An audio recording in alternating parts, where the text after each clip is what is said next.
Hello everyone and welcome to James Talk Sport. So obviously we've had the first monument of the year today uh, with Milan-San Remo, but I'm going to quickly review Paris-Nice and Tirreno-Adriatico first, and then in a separate video I will do La Classicissima or La Primavera or Milan-San Remo. Um, so, stage one of Paris-Nice was a bunch sprint, but it was wonderful crosswinds. Dylan Groenewegen took the win with Ewan and Jakobsen on there as well. But the surprise was that Egan Bernal and Nairo Quintana were two of the GC riders to make that group. The big ones to lose out on day one was Miguel Angel Lopez, Martinez, and Louis Meintjes. Um, Obviously, Aru and Henao as well. Day two, again, taken out in wonderful crosswinds. I do love a good echelon. Groenewegen took this from a group of 7 riders with Cueto, Luis Leon Sanchez, and Egan Bernal again in there from the GC riders. Quintana just 5 seconds further back, along with Romain Bardet and Bob Jungels. This was the group. This was the race, the stage. Sorry, where the majority of the riders lost big time. Chavez lost 6 minutes. Simon Yates 6 minutes. Miguel Angel Lopez 8 minutes, and so on and so on.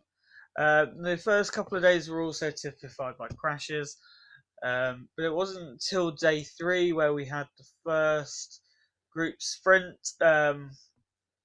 Sam Bennett took this one ahead of Ewan and Jakobsen again. Dan McClay with a good sprint as well, finishing 4th place. So, day after was the 200k stage to Plousine, or however you say it.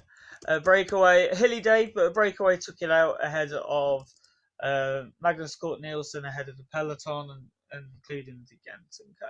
This was where Mikhail Kwiatkowski took the yellow jersey. So heading into the time trial, he was last man off. The stage in the TT was taken out, a surprising result by Simon Yates. Good ride for him.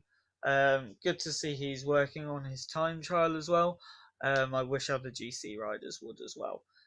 Cueto extended his lead in yellow, but not too much. And it moved Sky into a 1-2 as well, with Quintana 1 minute down on Cueto. Probably, and Kelderman at 57 as well. Day after was a sprint, the final sprint of the race. Sam Bennett won ahead of Arnaud Demar.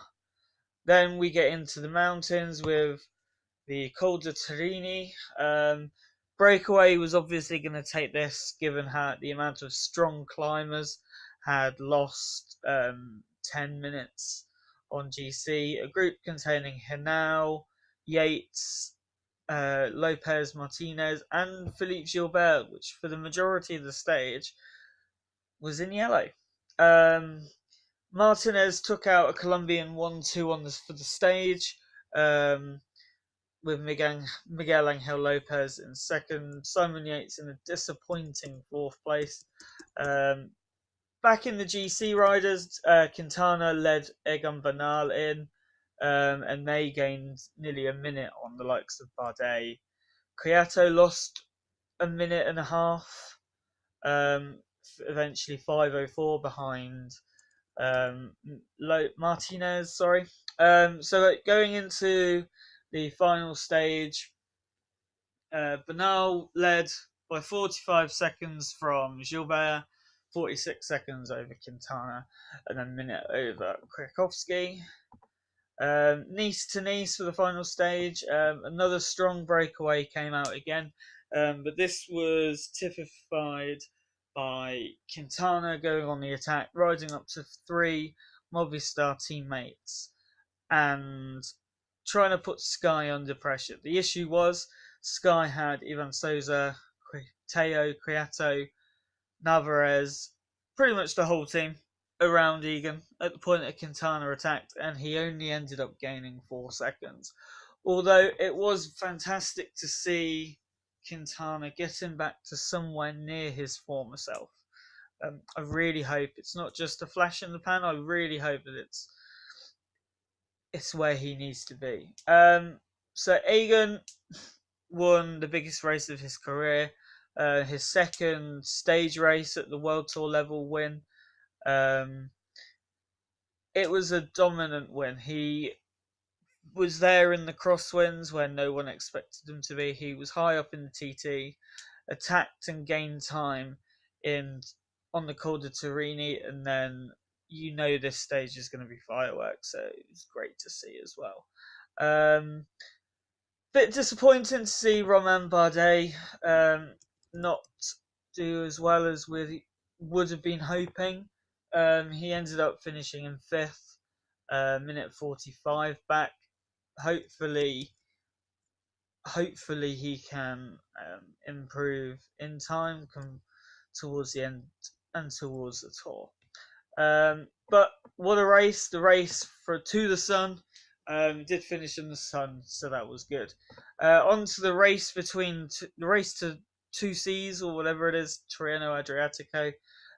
Day 1 was won by Mitchelton Scott with Adam Yates in pole position for the jersey, with Roglic though only 7 seconds back, Dumoulin 22, Alaphilippe 37, and the others over a minute back. Alaphilippe then won day 2 on the stage won by G the other year, with Adam moving into yellow. Day 3, Viviani won from Sagan, who, bear in mind he was ill, was a very good result. Day 4 was a hilly one, another hilly one, with including 2 laps of a climb. Well, it was fiery, that's for sure. Alexei Lusenko kicked it all off with about 40k to go, or 20k or something like that. Gained big time, was moving towards the battle for the leader's jersey, then crashed, got back on, rode up the climb, looked like he was going to take a stage win, then crashed again in the last couple of K with a fast-moving group which included Roglic, Yates, and Fuglsang that had broke away from the likes of Alaphilippe and Dumoulin. Lusenko somehow managed to win the sprint. I'm not quite sure how. So I don't know how he did that. A day later, it was another similar day, this time on a sort of hilltop finish. Jakob Fuglsang took the win. Again, similar fashion, attacking from far out and holding on.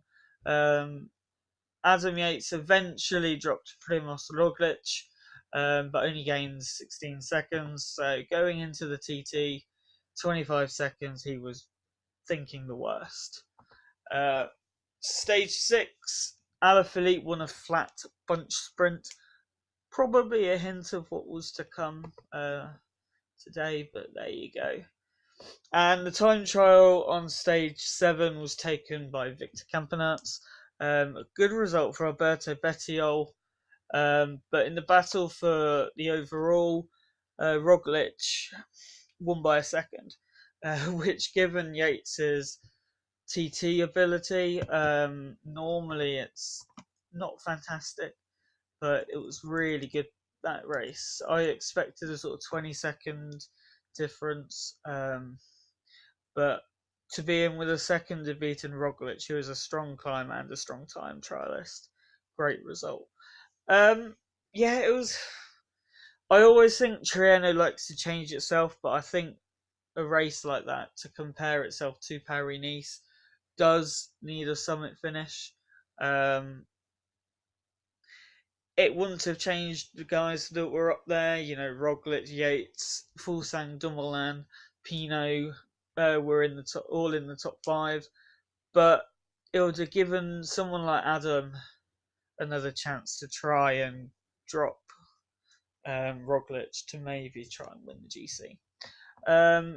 So 2 very different races. One categorized by a consistent ride all week, very, very strong. The other, consistent but dropped off for a day with Roglic, but then coming back and winning it in the final time trial. So that's the two opening sort of stage races of the season done. In a minute, I'll load it up and then I'll get ready to have my review of Milan San Remo. Like, share, comment. I'll share it on Twitter as well. If you could give it a share as well, that would be fantastic. And we'll see you soon.